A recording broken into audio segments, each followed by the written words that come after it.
Meus amigos que estão acompanhando a programação da TV Câmara de Cubatão, mais uma vez, sejam todos muito bem-vindos. O programa Em Pauta entra no ar a partir de agora. E nesta edição, nós estamos recebendo aqui nos nossos estúdios a presença do vereador Rodrigo Alemão, que gentilmente aceitou o nosso convite mais uma vez e está aqui conosco para bater um papo com vocês a respeito das coisas da cidade de Cubatão. Vereador, muito obrigado mais uma vez pela sua presença. Washington, eu que agradeço a oportunidade de estarmos aqui mais uma vez, falando um pouco de nosso mandato, do nosso trabalho, que está se finalizando no Legislativo, e é sempre gratificante, sempre estive à disposição nesse sentido, porque é importantíssimo a gente prestar contas daquilo que nós fazemos no Legislativo. Claro. O político, o vereador, o presidente da República, ele é um servidor do povo, então tem que prestar contas, tem que ser transparente. E eu sempre busquei agir dessa forma, porque é importante que as pessoas conheçam e cobrem de você aquilo que você prometeu na campanha para depois ser colocado em prática. E aqui é uma ferramenta muito importante para isso. Então eu que agradeço a oportunidade. Isso tudo se transformou em 26.613 votos nas últimas eleições?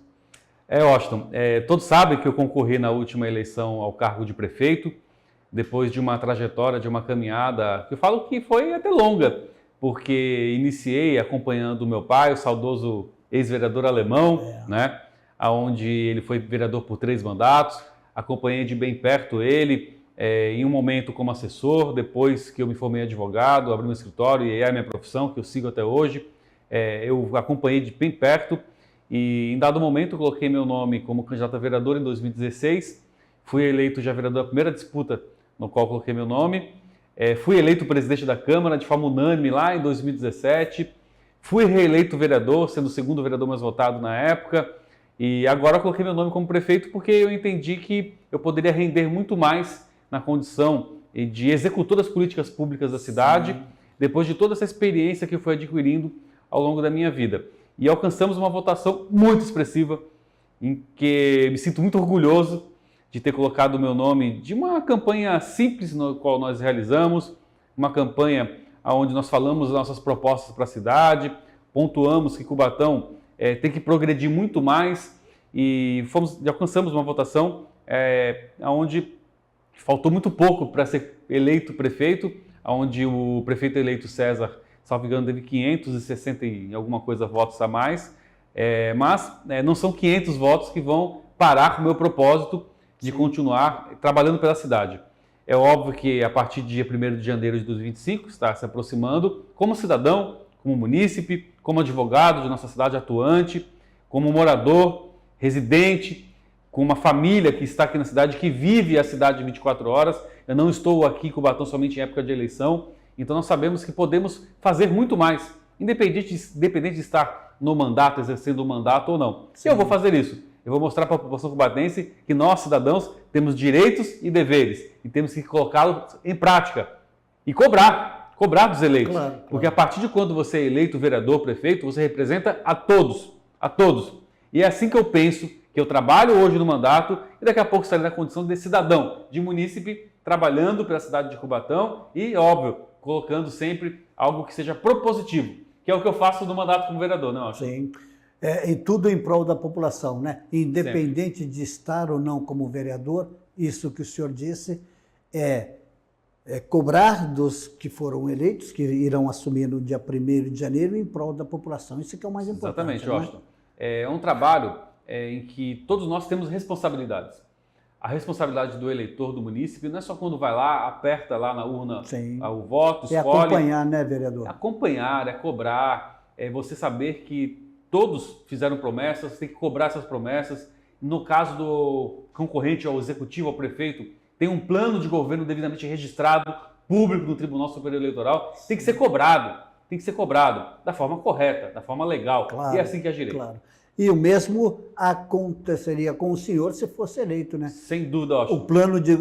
O seu plano de governo que foi apresentado, o munícipe também tem todo o direito de cobrá-lo, né? Exatamente. Claro. E esse foi um grande cuidado que eu tive com toda a nossa equipe, no qual eu coordenei, de apresentar para a população um plano de governo factível, executável, para que eu consiga colocar em prática a partir de janeiro. É óbvio que Deus tem seu planejamento, nós temos que entender e continuar com muita fé e trabalho. Muito bem. Agora, vereador, durante esse ano de 2024, o senhor apresentou aí requerimentos, projetos de lei, mas eu queria que o senhor falasse ao telespectador a respeito do projeto de lei do etarismo, que é extremamente importante. Bom, perfeito. Sempre busquei trazer boas propostas para a cidade de Cubatão.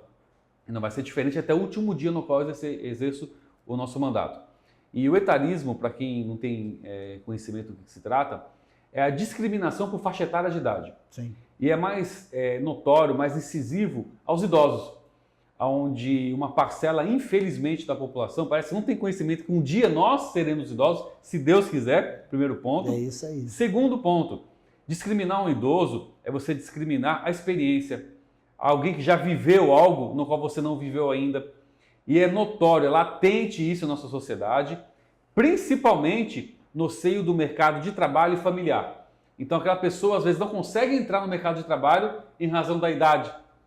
E olha só, é na contramão da realidade, porque a pessoa já passou por aquela experiência e pode contribuir muito e vai contribuir muito com o mercado de trabalho e com a sociedade. E ocorre também uma discriminação dentro das famílias. A pessoa não consegue mais fazer aquilo outro, seja em questões domésticas, de casa ali no dia a dia, né? Então são discriminações em que são linkadas até com crime, porque o Estatuto do Idoso, ele prevê essa discriminação, tá? Esse preconceito como uma tipificação criminal. Tá. Então é importantíssimo nós trazermos essa conscientização, essa política pública na sociedade, para que a gente encerre essa discriminação de qualquer faixa etária de idade, em especial o etarismo ao idoso. Tá? Então esse projeto visa isso, fazer palestras, conscientizações, trazer o mercado de trabalho também próximo do poder público, para que não tenha esse tipo de discriminação de acesso aos idosos ao mercado de trabalho. E quem está falando, se o senhor me permite, o telespectador também, é um advogado, não é? Que tem conhecimento das leis. Por isso que o senhor falou que isso pode ser um crime também. Porque o senhor tem conhecimento, o senhor é um advogado. Né? Assim, a gente tem que ter um conhecimento naquilo que a gente vai apresentar, claro. Que seja algo, que eu falei, factível, executável. Claro. E óbvio, é o trabalho do legislador. O vereador é um legislador, ele apresenta as leis, ele vota as leis do legislativo, do executivo e fiscaliza os atos do poder executivo. A nossa parte como vereador, a minha parte como vereador, eu fiz da melhor forma possível. São mais de 1.500 projetos apresentados ao longo desses 8 anos de mandato. Agora tem a outra parte, que é a execução da política pública, Perfeito. Que cabe ao Poder Executivo, à Prefeitura, ao Governo do Estado, ao Governo Federal, né? A execução daquilo que o Parlamento apresente. Então agora espero em que deem sequência naquilo que estamos apresentando, porque nós trabalhamos para a sociedade, o destinatário daquilo que a gente faz é o povo. Então que façam, independente de quem apresentou. É bom, é lei, tem que ser executável, coloque em prática. Gente, eu tenho um projeto de lei aqui, mas antes disso, olha só. Quando eu comecei no rádio, tinha fita de rolo que ficava na parede, grande, e depois veio a fita cassete que enrolava, e gravadores, reportagem de campo, tinha esses cabos que passavam no gramado, às vezes eles estavam desencapados e dava choque quando estava entrevistando algum jogador de futebol. E, enfim, uma série de coisas. A gente, para gravar um boletim, às vezes, de um lance, de um treinamento, por exemplo, no centro de treinamento do Santos, né, que treinava na Vila, não tinha o centro de treinamento, às vezes ia lá na rádio, no orelhão, e gravava um boletim com uma ficha, aquelas fichas. Veio a evolução, hoje é uma facilidade, né? O narrador, eu me lembro que o narrador, ele ficava na cabine e às vezes você tinha que pedir a transmissão para um jogo do Santos contra o Guarani de Campinas. A Telesp, a rádio ligava para a Telesp, pedia linha lá em Campinas das 14 às 19 horas, que era o horário de transmissão, chegava lá, a linha não estava pronta, o equipamento não funcionava, o narrador em cima ligava um isqueiro para o repórter lá embaixo ver que ele estava... que era a vez do repórter falar, era uma dificuldade danada, mas era o verdadeiro rádio. Aí veio a evolução. Veio os tablets, veio os computadores, veio o celular, que facilitou. Por outro lado, existe a preocupação. Perfeito. Tanto é verdade que o senhor apresentou um projeto de lei com relação a isso. O uso intenso de crianças nos celulares, em computadores e no tablets. É extremamente interessante. Queria que o senhor falasse a respeito deste Washington. projeto de lei. Exatamente. Vivemos em um mundo conectado, globalizado, digital, virtual, Sim. onde a tecnologia trouxe evoluções, sem dúvida nenhuma. Porém, nós temos que saber que tudo tem que ser usado de forma moderada, equilibrada. Perfeito. E o uso excessivo de telas, tablets, celulares, enfim, qualquer tipo de tela, até TV, traz um prejuízo muito grande até para nós adultos. Claro. Tá? Seja na questão do distanciamento social, seja na questão de saúde intelectual. Sim. E os especialistas são unânimes, Washington, em dizer que para a criança, aqueles que estão em desenvolvimento, adolescentes, bebês, o prejuízo é enorme, Exatamente. irreversível. Seja na questão, por exemplo, de visão, porque traz uma Força, diminuição, né? do campo de visão, força a questão da necessidade de utilização de óculos, enfim, vários problemas de saúde que traz o uso excessivo de telas, seja na questão, como eu disse no começo, do distanciamento social. As crianças ficam com medo de falar em público, de estar próximo do outro, de conversar, desse contato pessoal. Seja na questão também de depressão, porque quando você se distancia, quando você tem um contato pessoal, o olho no olho, também traz esse lado de depressão psicológico, que afeta muito nossas crianças, nossos adolescentes, a todos que estão em formação, né? E ficou muito latente tudo isso, Washington, no momento que a gente viveu. E somos gratos a Deus por termos continuado aqui, temos uma missão nesse sentido, foi a pandemia. Porque a pandemia acabou trazendo a questão do isolamento social, em que trouxeram vários impedimentos, várias restrições, no qual as pessoas ainda, até hoje, acabaram permanecendo. E outros reflexos, até no mercado de trabalho, o home office, que hoje é muito mais latente, né? Ou seja, tudo isso deixa as pessoas isoladas do mundo real e ficando mais no mundo virtual. Então, este projeto de lei é importante para que as famílias, para que os pais tragam esse conhecimento para dentro de casa, de que o uso excessivo, desequilibrado das telas aos nossos filhos traz todo esse prejuízo que a gente relatou. E os municípios têm uma responsabilidade nisso. Todos nós, a responsabilidade de cuidar do idoso, da criança, do adolescente, das pessoas, é do Estado e das pessoas, dos munícipes, dos cidadãos, das famílias. Então esse projeto ele visa trazer uma discussão ampla dentro da sociedade, nas escolas, no sistema público de saúde, para que oriente esses pais a não deixar seus filhos de forma excessiva na tela. E eu falei muito, Washington, ao longo do mandato, onde nas escolas municipais instalaram lousas digitais. Foi. O único método hoje de ensinamento nas escolas não é mais aquele quadro negro, é através da lousa digital. Não sou contra, veja bem, não sou contra. Mas dentro dessa linha de ser moderado. Moderado, Porque se você está em casa e se deixar seus filhos, eu tenho 2, eles querem ficar na tela o dia todo, vão para a escola e mais tela. O que eu penso? Em que a tela tem que ter, é importante ter essa conectividade, ter conhecimento desse mundo digital, mas em uma sala específica de mídia. Perfeito. Eu sou a favor do quadro negro ali, tá? De pegar livro, de ler, de palpear, porque traz o intelecto, força o intelecto, força a pessoa a pensar. E com essa inteligência artificial que temos hoje, pensa por você. Então, acaba se acomodando. Por isso que eu sempre pontuei, não sou contra a tela digital, mas em uma sala específica. De mídia.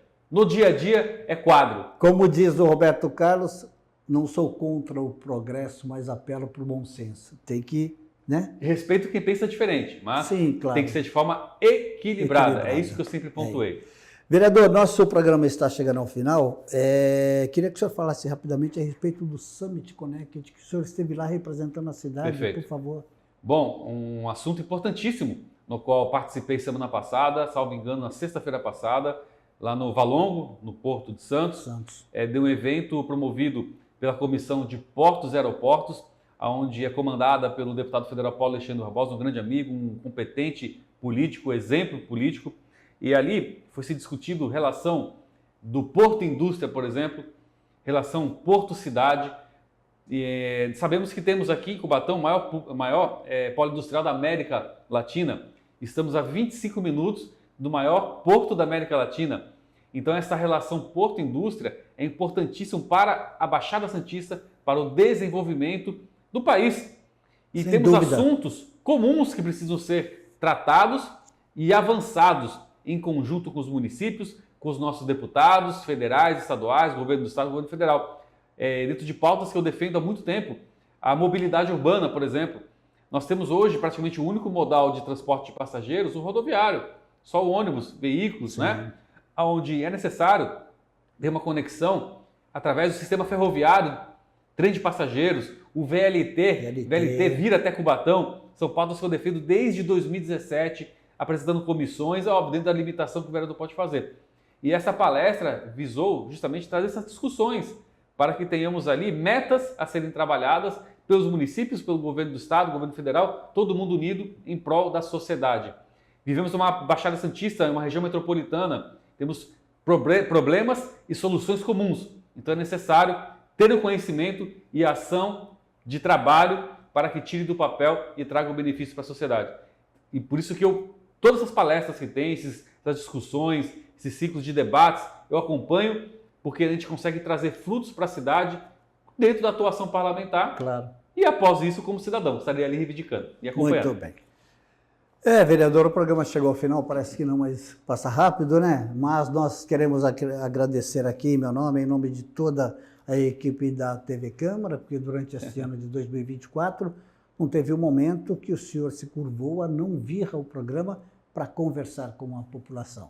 Final do ano está chegando, Natal vem aí, Ano Novo, que o senhor seja abençoado por Deus, cuidando da sua família, cuidando da cidade, e vai aqui o nosso abraço de muito carinho e de muito respeito. Washington, eu que agradeço mais uma vez a oportunidade, a toda a TV Câmara, ao senhor que é um amigo pessoal, uma pessoa que te respeita, um profissional exemplar, e a gente deseja tudo de melhor, né? Que tenhamos aí um final de ano abençoado. Agradecer a toda a nossa equipe também, que esteve ao nosso lado o tempo todo, a família, a todas as pessoas que acreditaram no nosso projeto e que não se encerrou. O projeto continua, o propósito continua. Vamos seguir firmes, com trabalho, com fé, trazendo esperança por dias melhores para a cidade de Cubatão. Então, meu agradecimento, e que eu sempre falo, a política passa, mas nós, como cubatenses, como amigos, como cidadãos, como cristãos, jamais. Estarei sempre à disposição para trabalhar, para servir ao povo cubatense. Então, muito obrigado por tudo. Conte sempre com a gente. Fique com Deus. Eu já disse isso em várias oportunidades e volto a repetir. O José Roberto Azzolini Soares, falecido alemão, meu amigo, pai do Rodrigo, foi o primeiro na história da TV Câmara a dar uma entrevista para nós. Sem contar outras passagens com ele, que o senhor sabe, bola, lá na Ilha Caraguatá, enfim, saudades eternas. Gente, vereador Rodrigo Alemão foi o nosso convidado especial do programa Em Pauta desta edição. A você em casa, mais uma vez, os nossos sinceros agradecimentos. Um abraço a você e até o nosso próximo. Boas festas!